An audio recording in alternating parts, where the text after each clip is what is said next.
Bismillahirrahmanirrahim. Hello everyone. An energetic and warm welcome to our YouTube channel Let us crack MD Gets. मैं हूँ अर्शद ताहिरी, आप सभी को मेरी तरफ से प्यार और सलाम। आज हम केमिस्ट्री में अल्कीन वाला पोर्शन स्टार्ट करने जा रहे हैं। तो हम अल्कीन में क्या पढ़ेंगे वो ऑब्जेक्टिव जहाँ हम लेते हैं कि अल्कीन की हमें आज 3 ऑब्जेक्टिव्स क्लियर करने हैं। नंबर 1 ऑब्जेक्ट है हमारे पास कि उसकी स्ट्रक्चर पढ़नी है, उसकी स्ट्रक्चर कवर करनी है। दूसरी बात उसकी प्रिपरेशन करनी है। तीसरी हमारे पास उसके लिए ऑब्जेक्टिव है कि हम कोशिश करेंगे कि इसके केमिकल रिएक्शंस भी पढ़ेंगे, रिएक्शंस ऑफ अल्कीन। तो हम पहले ऑब्जेक्टिव की तरफ आते हैं। स्ट्रक्चर पढ़नी है कि अल्कीन की स्ट्रक्चर क्या है। तो हमने अल्कीन पहले लिख दिया है कि अनसैचुरेटेड हाइड्रोकार्बन है।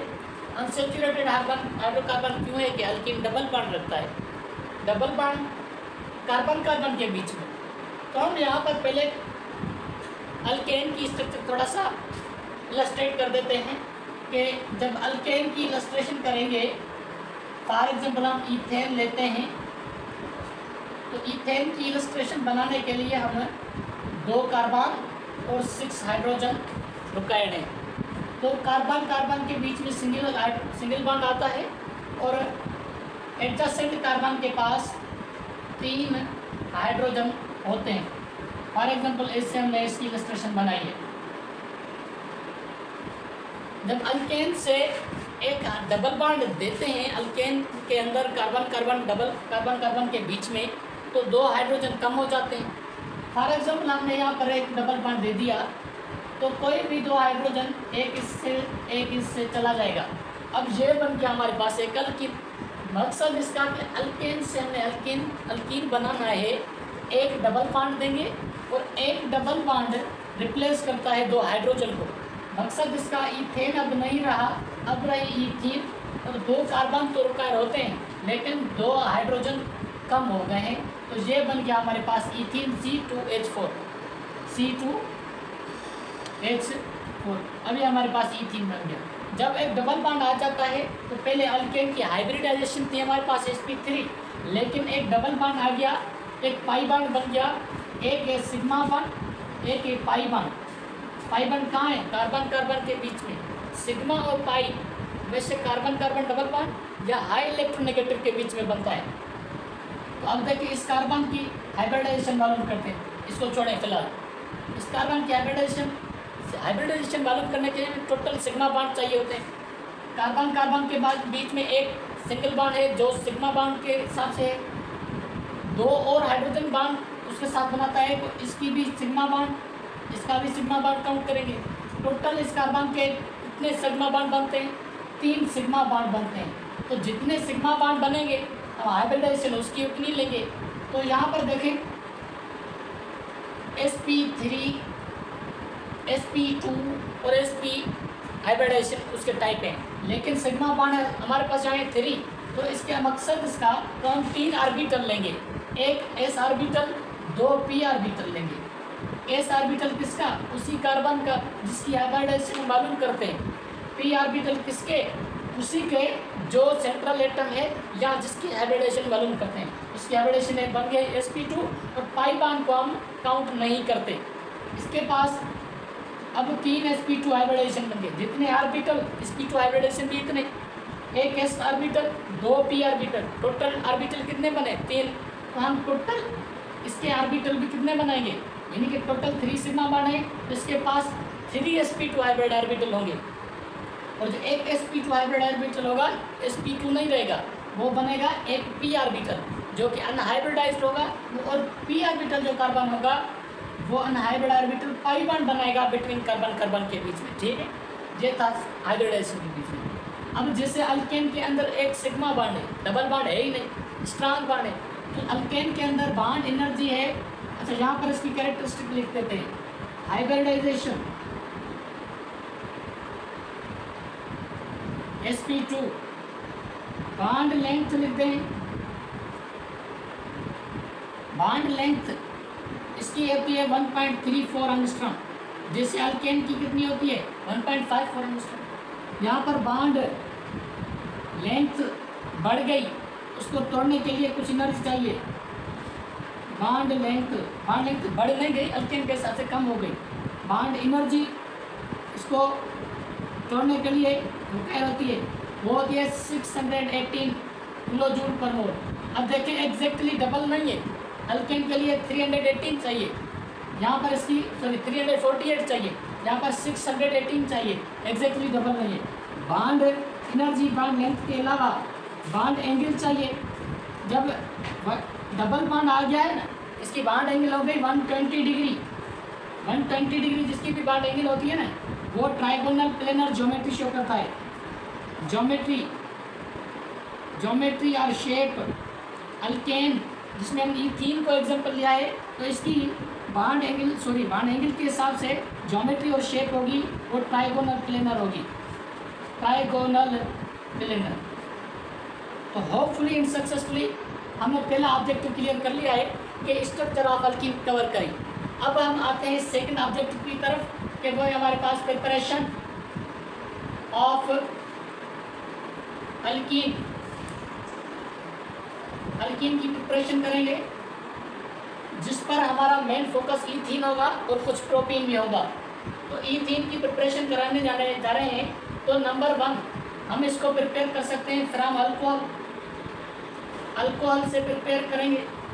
अल्कोहल का जनरल फार्मूला है ROH। मकसद इसका अल्कीन के अंदर ऑक्सीजन नहीं होता, तो हमें ऑक्सीजन रिमूव करना पड़ेगा यहाँ से। अगर हाइड्रोजन की ज़रूरत पड़ी तो पड़ी रहे और हम दूसरे हाइड्रोजन भी लाएंगे। अल्कोहल के अंदर OH होता है, ठीक है। फॉर एग्जाम्पल हमें इथीन बनाना होता है तो हमें इथेनॉल चाहिए। इथेनॉल का फार्मूला होता है C, हाइड्रोजन इसके पास 3 होंगे तो CH2 होगा, CH3 CH2 OH। अब हमारे पास यहाँ अल्कोहल की डिहाइड्रेशन की जाती है, डिहाइड्रेशन ऑफ अल्कोहल। जब डिहाइड्रेशन ऑफ अल्कोहल करेंगे तो भाई हमें अल्कीन मिलेगा। अल्कीन बनाने के लिए जब डिहाइड्रेशन करवाएंगे अल्कोहल की, तो हमें डिहाइड्रेटिंग एजेंट चाहिए होते हैं। डिहाइड्रेटिंग एजेंट हमारे पास कौन से होते हैं? डिहाइड्रेटिंग एजेंट हमारे पास होते हैं जो कि वाटर का रिमूवल करवाते हैं। तो हमारे पास H2SO4 हो सकता है, Al2O3 हो सकता है, ठीक है, फास्फोरिक एसिड हो सकता है, आप कुछ भी ले सकते हैं। फॉर एग्जाम्पल H2SO4 हमारे पास है, H2SO4, ठीक है। इसकी जब डिहाइड्रेशन करेंगे तो हाई टेम्परेचर चाहिए। हाई टेम्परेचर कितनी चाहिए? हाई टेम्परेचर लिखेंगे तो 180 डिग्री करेंगे, ठीक है, 170 डिग्री करेंगे या 180 डिग्री, ऑलमोस्ट इतना टेम्परेचर पर। अब जब डिहाइड्रेशन करेंगे कि वाटर का रिमूवल होगा, एक ग्रुप एक कार्बन से दूसरा ग्रुप दूसरे कार्बन से, हम यहाँ पर हाइड्रोजन इस कार्बन से ले लेते हैं, OH इस कार्बन से ले लेते हैं, OH और हाइड्रोजन मिलकर बनाएंगे वाटर, तो वाटर रिमूव हो जाएगा। अब यहाँ पर एक हाइड्रोजन कम हो गया, इस पर OH कम हो गया, तो डबल बॉन्ड बीच में आ जाएगा, तो CH2 डबल बॉन्ड CH2, ये हमारे पास बन गया ethene. This is the preparation of ethene through dehydration of an alcohol. अब दूसरा मेथड है हमारे पास from alkyl halide. Alkyl halide होता है RH। मकसद इसका हम इसकी डिहाइड्रो हेलोजिनेशन कराएंगे। डिहाइड्रो हेलोजिनेशन का मकसद क्या है? De means removal, hydro means hydrogen को रिमूव करें, और हेलोजिनेशन मकसद ये जो हेलोजन है इसको भी रिमूव करें। अब इसके साथ अल्काइल ग्रुप में से हाइड्रोजन को रिमूव करेंगे और साथ वाला जो हेलोजन ग्रुप है वो उसको भी रिमूव करेंगे, तो डिहाइड्रो हेलोजिनेशन हमारे पास आ जाएगा और अल्कीन बन जाएगा। अब अल्काइल हैलाइड का एग्जाम्पल ले लें, वो ले लें जिससे हमें अल्कीन बनाना होता है। फॉर एग्जाम्पल हमें यहाँ पर इथीन बनाना हुआ तो हम इथेनॉल लिया है। अब अगर हम इथीन बनाएंगे तो यहाँ पर इथाइल अल्कोहल लेंगे, इथाइल क्लोराइड, तो CH3 CH2 Cl, ये बन गया इथाइल क्लोराइड। अब डिहाइड्रो हेलोजन करवाएंगे तो हमारे पास एक एजेंट होता है जो कि हेलोजन को भी रिमूव करता है और हाइड्रोजन को यहाँ से रिमूव करता है। तो हमारे पास एक है alcoholic strong base alcoholic KOH लेते हैं, अल्कोहलिक KOH एक वो एजेंट होता है जो कि पोटाशियम इस क्लोरीन के साथ रिएक्शन करके पोटाशियम क्लोराइड साल्ट बनाता है, और साथ वाला जो OH नेगेटिव आयन होता है ना, यहाँ से H को निकाल कर वाटर बनाता है, और यहाँ पर टेम्परेचर होती है 60 डिग्री। ये चीज़ें आपको याद करनी है, इसमें कोई कॉन्सेप्ट नहीं है। फॉर एग्जाम्पल जैसे कोई पूछे आपका नाम क्या है, अब्दुल रशीद, क्यों कॉन्सेप्ट है, इसमें कोई कॉन्सेप्ट नहीं है। ये चीज़ आपको याद रखनी पड़ेगी, आप डॉक्टर बनेंगे तो भूलना नहीं है, ठीक है। हाइड्रोजन यहाँ से निकलेगा, ये हाइड्रोजन इस वाटर के इस OH ग्रुप के साथ रिएक्शन करेगा तो बनाएगा वाटर, और ये जो पोटाशियम आयन है पॉजिटिव रखता है चार्ज, ये क्लोराइड पार्शियल नेगेटिव रखता है, तो ये पोटाशियम क्लोराइड के साथ मिलके बनाएगा KCl। KCl क्या है, पोटाशियम क्लोराइड साल्ट है, और उसके साथ साथ यहाँ पर बन गया CH2 और यहाँ वाला CH2, बीच में आ जाएगा पाई bond CH2 double bond CH2। क्या ये स्ट्रक्चर वही है जो ऊपर वाला है, बिल्कुल सेम है। ये है इथीन, तो ये भी इथीन ही बनेगा ना, इथीन। सक्सेसफुली हम ये भी कर पाए हैं कि हमने दूसरा ऑब्जेक्टिव भी क्लियर कर लिया है कि अल्कीन को प्रिपेयर किया जा सकता है from alcohol and alkyl halide. तो हम तीसरे ऑब्जेक्टिव की तरफ आएंगे कि केमिकल रिएक्शंस अल्कीन की कौन से हैं। यहाँ पर हम केमिकल रिएक्शंस पढ़ेंगे, केमिकल रिएक्शंस ऑफ अल्कीन। अब क्योंकि अल्कीन एक अनसैचुरेटेड कंपाउंड है, इसके पास डबल बॉन्ड है। अब जब डबल बॉन्ड आ जाता है ना, पाई बॉन्ड बनता है। पाई बॉन्ड जब बनता है तो अल्कीन के अंदर इलेक्ट्रॉन डेंसिटी पाई बॉन्ड के, आप पाई बॉन्ड कह सकें या आप वैसे कह सकते हैं कि कार्बन कार्बन का जो एक्सिस होता है उसके अनसिमेट्रिकल होता है, ठीक है।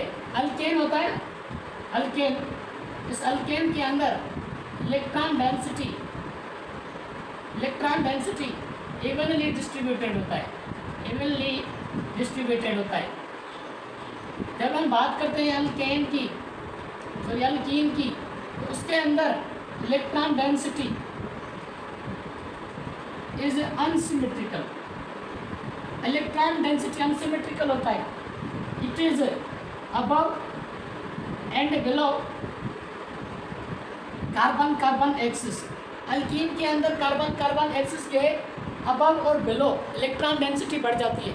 जब किसी भी कंपाउंड के अंदर इलेक्ट्रॉन डेंसिटी बढ़ जाती है ना, वो इलेक्ट्रॉन देने की सलाहियत रखता है कार्बन को, दूसरे कार्बन को। जब यहाँ पर इलेक्ट्रॉन डेंसिटी कार्बन कार्बन के बीच में या कार्बन कार्बन एक्सिस के ऊपर और नीचे बढ़ गई, अब ये न्यूक्लियोफाइल की तरह एक्ट करने शुरू करेगा। न्यूक्लियोफाइल की तरह एक्ट जब करना शुरू करेगा तो सामने वाला रिएजेंट होगा ना, वो बन जाएगा इलेक्ट्रोफाइल। मकसद इसका कि alkene undergoes electrophilic addition reactions. Alkene के अंदर इलेक्ट्रोफिलिक एडिशन रिएक्शंस होते हैं, तो हमें इसके इलेक्ट्रोफिलिक एडिशन रिएक्शंस पढ़ेंगे क्योंकि ये खुद एक न्यूक्लियोफाइल की तरह एक्ट करेगा। तो नंबर 1 रिएक्शन है हमारे पास, नंबर 1 रिएक्शन है, एक डबल बॉन्ड रखता है, अनसेचुरेटेड है, इसको सेचुरेट करना है, इसको हम हाइड्रोजिनेशन करवाएंगे। हाइड्रोजिनेशन, जब इसकी हाइड्रोजिनेशन करवाएंगे, मकसद इसका एडिशन ऑफ हाइड्रोजन ऐड करेंगे। आप H2 करके लिखें। तो फॉर एग्जांपल इसको आप रिडक्शन रिएक्शन भी कर सकते हैं, रिडक्शन रिएक्शन। आप इसको सिंडरेंस रिएक्शन भी कर सकते हैं, सिंडरेंस रिएक्शन, ठीक है। फॉर एग्जांपल जैसे एक अल्कीन है CH2 डबल बॉन्ड CH2, इसके पास हम हाइड्रोजन ऐड करेंगे तो 2 हाइड्रोजन है, एक हाइड्रोजन एक कार्बन के साथ, दूसरा हाइड्रोजन इस कार्बन के साथ बनाएगा, ये सिमेट्रिकल डिस्ट्रीब्यूशन हो जाएगा, ये बनाएगा CH3। अब इसके लिए ज़रूरी चीज़ें क्या हैं, ये इसके लिए ज़रूरी चीज़ें ये हैं। फॉर एग्जांपल ऊपर की तरफ जगह नहीं है इसलिए एरो हमने नीचे बनाए। ऊपर है रिएक्टेंट, नीचे है प्रोडक्ट। रिएक्टेंट को प्रोडक्ट करने के लिए कुछ ज़रूरी चीज़ें रिक्वायर्ड होती हैं। फॉर एग्जांपल यहाँ पर हमें कौन सी प्रोडक्ट, कौन सी प्रॉपर्टी चाहिए, तो हाइड्रोजिनेशन के लिए हम करते हैं रिडक्शन। एडिशन ऑफ हाइड्रोजन करते हैं। तो निकल कैटलिस्ट चाहिए हमें, यहाँ पर हम प्लाटिनम कैटलिस्ट भी यूज़ कर सकते हैं, पैलेडियम भी यूज़ कर सकते हैं, लेकिन यहाँ पर निकल और पैलेडियम यूजुअली यूज़ होने वाले कैटलिस्ट हैं। अब क्योंकि प्लाटिनम एक फुलिश गोल्ड इसको कहा जाता है, एक्सपेंसिव है, तो इसलिए इंडस्ट्रीज के लेवल से और लेबॉर्ट्रीज के अंदर यूज नहीं होता। एडिशन ऑफ हाइड्रोजन करते हैं, निकल प्लैटिनम पैलेडियम यूज़ करते हैं। और high temperature, very high temperature, very high temperature के ऊपर ये रिएक्शन होता है। वेरी हाई टेम्परेचर कितना, 250 डिग्री सेल्सियस से 300 डिग्री सेल्सियस टेम्परेचर रिक्वायर्ड होता है इस रिएक्शन के लिए। ठीक है, ये था हाइड्रोजनेशन रिएक्शन ऑफ अल्केन।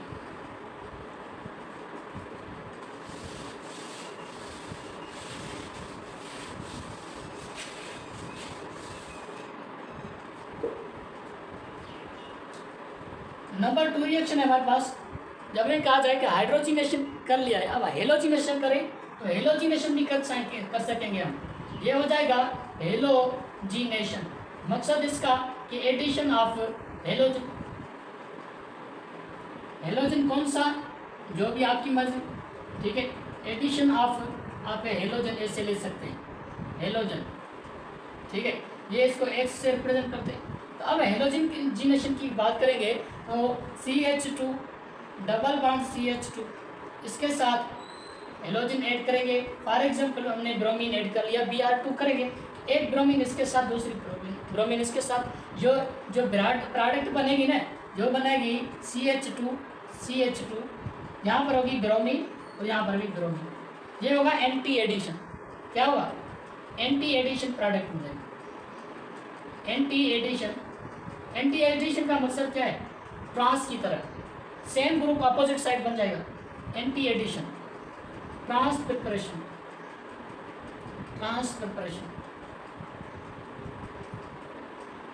इसके अलावा नंबर 3 रिएक्शन है हमारे पास। अब दोनों की कॉम्बिनेशन, हाइड्रोहेलोजिनेशन,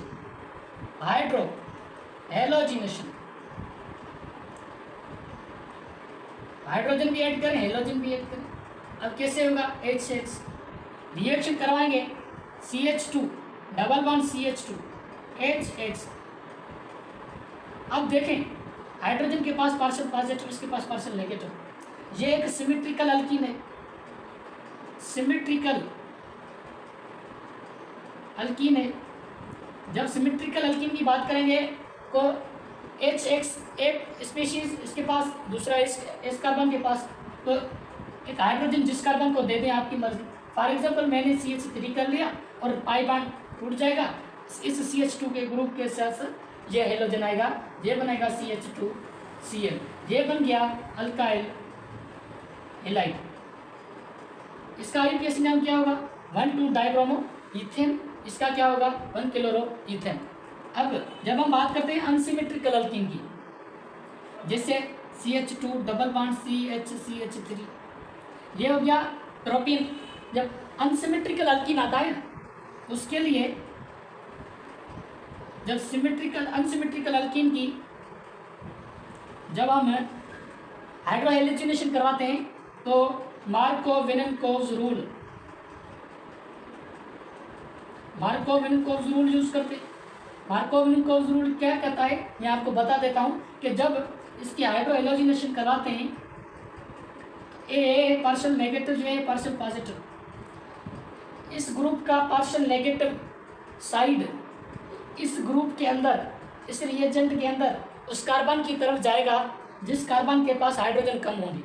अब देखिए इसके पास 2 हाइड्रोजन, इसके पास 3 हाइड्रोजन, इसके पास 1 हाइड्रोजन, तो मकसद इसका कि नेगेटिव पार्ट यहाँ पर आ जाएगा, अटैक करेगा, तो यहाँ बनाएगा CH, और ये हाइड्रोजन होगा ना इस कार्बन के पास आएगा, CH3 CHCl CH3। अब ये बन गया 2 क्लोरो प्रोपेन, ठीक है। अब इसके अंदर बन गया ये। जब हम बात करते हैं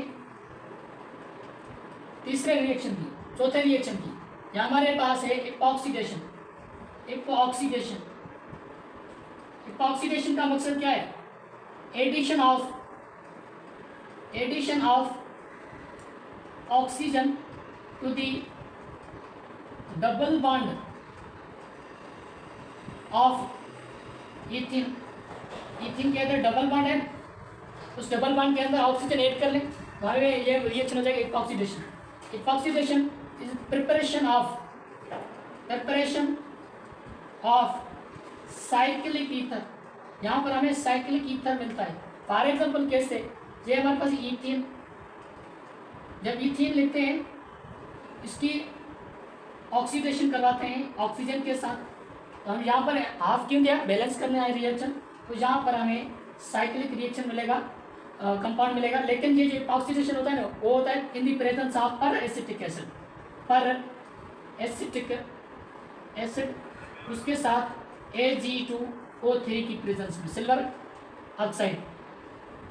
तो यहाँ हमारे पास प्रोडक्ट क्या मिलेगी, प्रोडक्ट मिलेगी हमें cyclic ether CH2, single bond CH2, और यहाँ पर ऑक्सीजन अपने बॉन्ड पूरे करेगा। यहाँ पर बन गया ये इपोऑक्सी ईथेन, इपोऑक्सी ईथेन बन गया।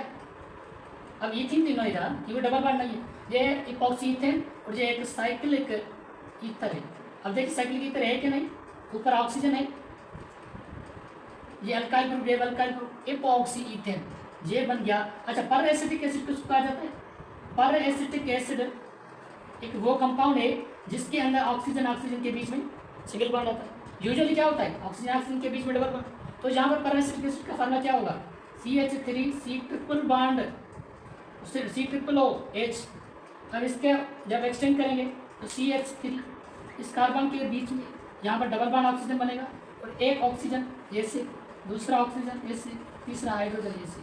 अब देखिए इस ऑक्सीजन ऑक्सीजन के बीच में सिंगल बॉन्ड आ गई, तो यहाँ पर ये हो गया पर एसिटिक एसिड। कुछ रिएक्शंस और भी रहते हैं, polymerisation reaction. Polymerisation means formation of many molecules from monomer. तो मोनोमर से पॉलीमर बनाना, इसको कहा जाता है पॉलीमराइजेशन। जब अल्कीन की पॉलीमराइजेशन होती है ना, नंबर ऑफ CH2 बॉन्ड बनते हैं, इनकी नंबर ऑफ इथीन मॉलिक्यूल मिलकर पॉलीइथीन बनाते हैं, पॉलीइथीन बनाते हैं। ये है क्या, ये है पॉलीइथीन, इसको कहा जाता है पॉलीइथीन। ये होता है in the presence of high temperature and pressure. High temperature और high pressure, high temperature pressure कितना होता है 200 डिग्री सेल्सियस का है, और 2000 ATM प्रेशर का है। 200 degree Celsius temperature, 2000 ATM pressure. अब ये हमारे पास STB की पॉइंट है, लेकिन जब फेडरल की बात करेंगे, NTB के अंदर, नेशनल टेक्स्ट बुक के अंदर प्रेशर हाफ किया गया है और टेम्परेचर भी हाफ किया गया है।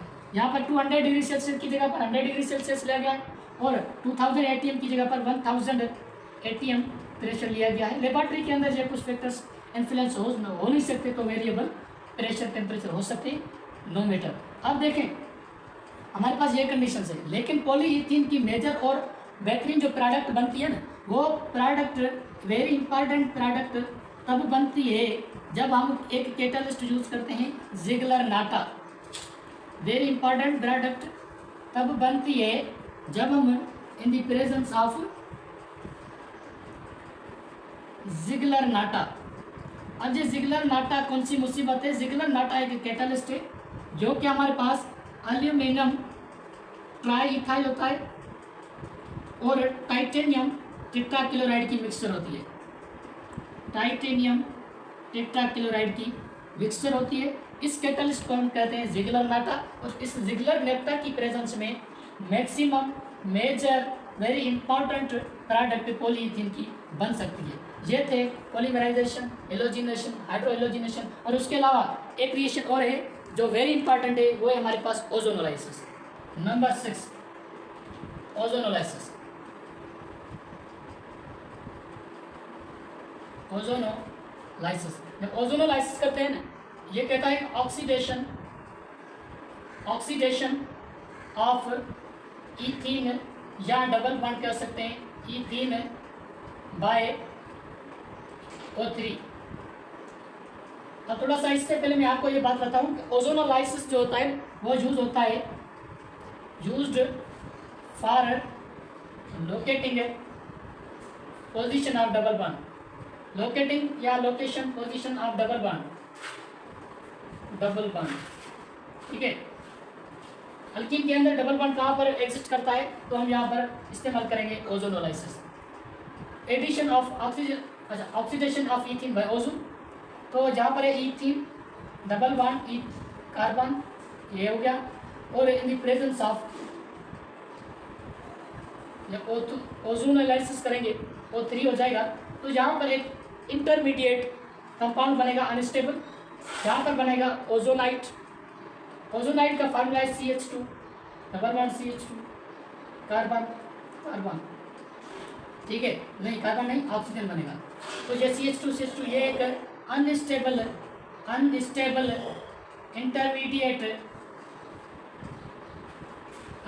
इंटरमीडिएट कंपाउंड बन गया, जो कि इसका नाम है ओजोनाइड।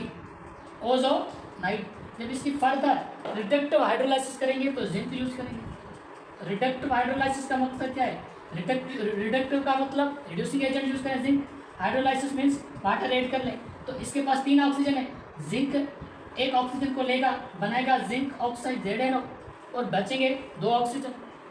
आप यहाँ पर क्लीवेज कर लें बांड की, यहाँ पर बनेगा CH2O, दूसरा यहाँ पर बन गया CH2O।